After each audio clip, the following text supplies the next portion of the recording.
Hey, welcome to Jimmy D's RC page. Today what I'm going to do is I'm going to attach some Anderson plugs to the end of my 12-volt jack for my smart charger. The reason why I'm attaching these Anderson plugs is because this is the type of plug we've got at the clubhouse down at the flying field. And so it would be very convenient, instead of having to use alligator clips and clipping on to something like that, just to use a purpose-built plug. Now, if you're not familiar with this type of plug, they're used for solar applications, often used for things like camping, like campers and that type of thing. And basically how they work is they interlock together thusly, just like that. So it's the same kind of plug. You can see positive is on, from your perspective, the left-hand side, negative is on the right. And then when you turn that upside down and flip it around, well, those sides match up again. We still have positive on, from your perspective, the left-hand side, and negative on the right. Now, they're not plugging in and unplugging very convincingly, because you also have to add to that plug these little metal connectors. I don't know if you can see that. Okay, so what we've got is we've got a little hump on one side and a little latch or a catch on the other, just like kind of like an interlocking safety belt or seat belt. And how this works is you've got your rounded top, you take the rounded bit of the little metal attachment, you will solder and crimp and probably crimp, looks like it's going to need to be crimped. And I'll probably put some heat shrink on there as well. And then you slide the rounded side up, in, and it engages. I need a probe of some sort here. We'll use the needle nose pliers. It'll engage, click, nice and convincingly, and be in there. And then when you plug those two bits together, the little humps kind of grab on, they go over center, they pass over each other, and then they keep it so it's relatively tight, and then all you have to do is pull it apart with a bit of force to get it to come undone. So that's today's job. Let's get to it. Alright, so I've got those ready to go. I might just put that onto my little third hand here. Alright. And I'll get the heat shrink on the outside of my wire. I might just trim that off a bit. Trim this one off a bit. And we'll get a bit more convincing with our, how much are we going to need with our wire strippers. A bit more assertive with them. Love these wire strippers. My dad had a pair like this when I was growing up, and I would just sit in his basement and play with those wire strippers and try to figure out how they work for hours on end. Very cool. I used to love that. Alright, just twist those wires a little bit so they're easier to manage. Same on this side. Twist those a bit. Easier to manage. Make sure we have, well, there's a bit too much wire showing there. I might trim a bit off of the negative and the positive. So just a bit less. I never like to have the actual wire showing, even if I'm going to put heat shrink on it. That's good. That's good. That works well for me. I'm happy with that. Okay, so now we'll put on the heat shrink. I like to put on the heat shrink first, oh boy, before I even warm up my soldering iron usually, because how many times have you soldered something and forgotten your heat shrink? If you're like me, it's probably half the amount of the times that I've soldered something I've forgotten my heat shrink. It's usually because the first time I try to do it, I forget my heat shrink, and then the second time I remember. That's why it's half. Yeah, so I make a habit now of trying to remember the heat shrink the first time. This video has already been made once. And guess what I forgot? The heat shrink. So, yeah, I tell you, I am definitely not professional when it comes to this hobby, but boy, do I love it. And that's, for me, that's what it's all about. Just like my friends, the Petrincic Bros. Check their videos out. I'll put another link down there in the description for you if you want to see what real amateur enthusiasts to the hobby look like. Let's have a sip of coffee here before we continue. Espresso. Very nice. Okay, so I've got my bare wire. I've got my little metal attachment there. So the first thing I'm probably going to do, and I should put this down so I don't burn myself. Always be super careful whenever you're using a soldering iron. Of course, you're talking about heat high enough to melt lead. So you've got molten lead you're dealing with, and very hot objects, very easy to burn yourself without realizing it until it's too late, and you can be pretty badly burned. So take your time. I'm just going to put some solder on the wire itself to begin. And it would be best, it's not that thin. I've been using the soldering iron. It's a Rhoda Solder Pro 70, and I've been using that for years and years and years. And the tip, unfortunately, is not as narrow and pointy as it used to be. It's worn down significantly. But, you know, use what you got. That's another thing. You don't need to buy the best tools, and you don't need to buy, you know, this, that, and the other. You can choose to make this hobby expensive, or you can choose to make it affordable, depending on what you're willing to put up with. And for me, I'm willing to put up with a bit of a dull soldering nib for a little while. It doesn't have to be perfect. Okay, so I've set that up now. Now what I'm going to do, I'm going to use gravity to my advantage here. I've just pushed this. The wire is right up against the side. And I'm no pro at this. I'm self-taught. I don't know if I'm doing it right, but it gets the job done. That's all I know. So in she goes with a whole heap of solder in there. And I'm just then going to put the heat shrink on as well. And that should be good enough for us. Let's do a bit more, I think. There's some activity outside the garage, so if I seem distracted, it's just probably the kids or my beautiful wife. There, that's nice. That looks beautiful. Nice big blob. I used to have a flight instructor that would joke around whenever I'd mess around with wiring things in the hangar, and he'd say, the bigger the blob, the better the job. He used to be an engineer and work on the Hercules for the Royal Australian Air Force. That's what he did before he was a flight instructor. And yeah, by the end he had over 10,000 hours of flight instructor time. Sadly, he's passed away now. Really sad day when I heard that. That was unfortunate. And unfortunately, we didn't get to go farewell him because of COVID restrictions. What a pity. Anyway, so looking forward to catching up with all of our mutual friends at some point in the future, so we can give them a proper send-off. Okay. Take care of your ticker, I think, is the lesson there. And poor man, he died of a heart attack in the middle of the night. Who knows if, you know, maybe he had apnea or something, I don't know. But take care of your ticker, take care of your heart. Get out there, run on the beach if you have a beach. If you don't have a beach, run on the road, run in the forest. Just take care of your cardiovascular system, because you only get one. Okay, so I put those 3 layers of heat shrink on. I'm using 3 because 1 would not be thick enough. What I need to do is actually do them one at a time.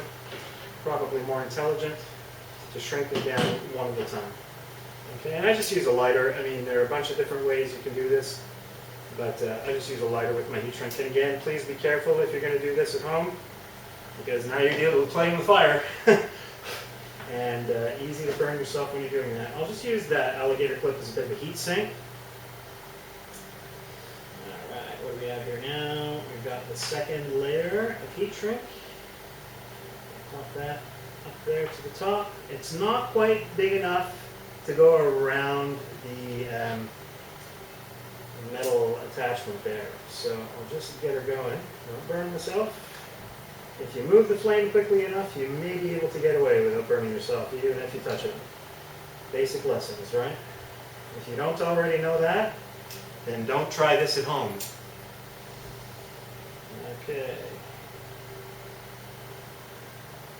Okay, and then the last layer, and hopefully those 2 layers of heat shrink that have gone before have made the wire thick enough so that this will shrink down around it. But if not, at least we gave it a shot, eh?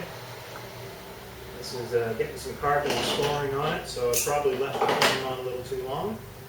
Okay, that's not hot. Got to make sure I don't shrink the black as well. You use a heat gun for this. You don't have to use a lighter. Vinny from Orange County Choppers used to use a lighter back when I used to watch American Chopper back on the Discovery Channel, and so that's why I started using a lighter. I figured, oh, a lighter works. So I used to use a heat gun before that. What a pain in the butt. I'd have to go into my toolbox and get it out, etc., etc. Not as much fun. Okay, it doesn't look like it's going to get small enough to grab onto those other layers of heat shrink. It looks like that's all I'm going to get. Bit of a sloppy job, and I really don't like it. I've got to say, I like neat and tidy. I don't like sloppy like that at all. So I don't know that there's much else I can do, though. I don't have another intermediate size of heat shrink. I think I'm just going to stick with it like that and see how we go. That ain't pretty. I mean, it's safe and it's solid, but it's not pretty. Yeah. Look, I'll stick with it. It's what I've got. There's no other solution that's going to work, so I'll just go with that. Okay, so now I'm just going to think ahead a little bit, and I'm going to think about how these things are going to plug in. So I want to plug it in on the round side, okay, so just like that. So I want to make sure that I've lined up and not twisted these wires at all so that it sits quite naturally without putting any strain onto the wire. So I want this to be here like that, and I want the lump to be up. So I'm going to set up my little handy hands here. Again, just using alligator clips. Great little bit of kit. I love this stuff. All right, and that's going to work out just great. Okay, a little bit of solder on the wire to start. Try not to breathe in the fumes. It is molten lead after all. Okay, that looks good. And we'll place it inside, right up against the side of that. I've got my heat shrink on the wire already, so I'm good to go. I'm just going to put in a huge blob, because the bigger the blob, what? The better the job. Not that much, but a significant amount. Very solid.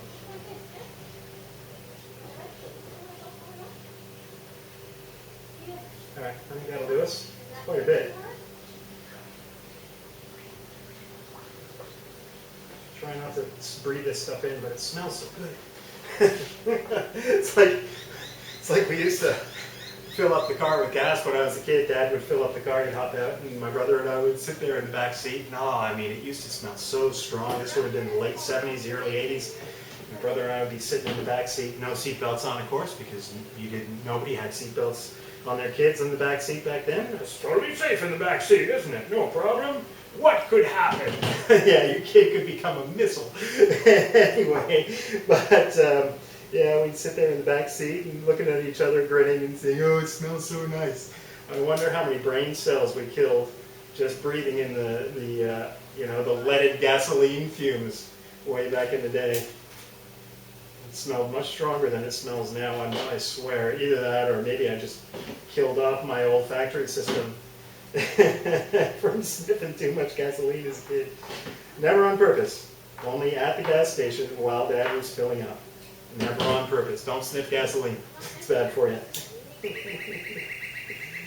Alright, so doing the heat shrink process here as well. And that's going quite good. I mean, 2 layers would be perfect. They're sitting really nicely, nesting really well. Turn off the soldering iron, I'm not going to need that anymore. They're nesting really nicely with each other, but then, here, can we see that?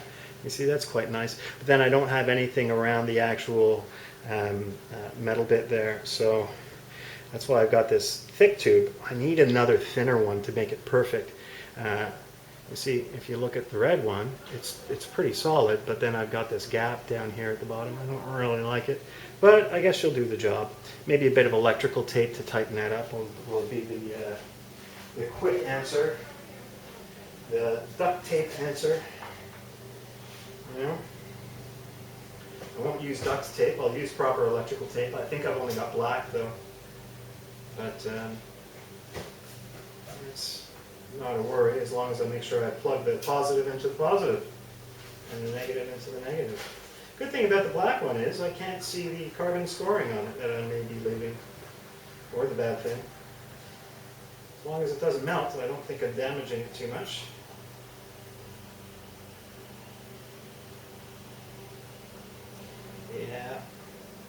Yeah, that looks pretty good. So I just think just a touch of electrical tape down around the bottoms there, and she'll do the job.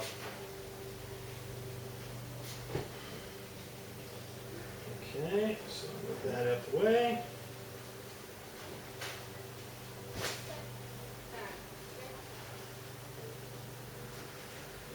I should start with the red one actually, because the black one's still a little warm from soldering and shrinking. Yeah, that looks convincing.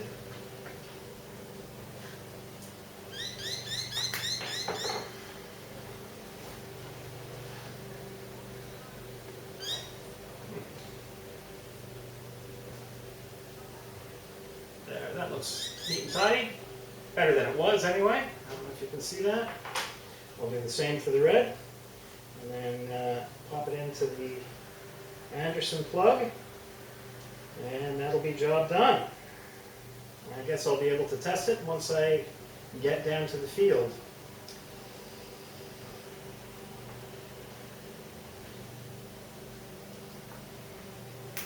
I've ordered a camera because I don't think I'm going to get a cameraman to help me. So I've ordered one of these wearable cameras. You put it, it's got a band, it goes around the back of your head. I think it's called an Ordro or Ordno or something like that.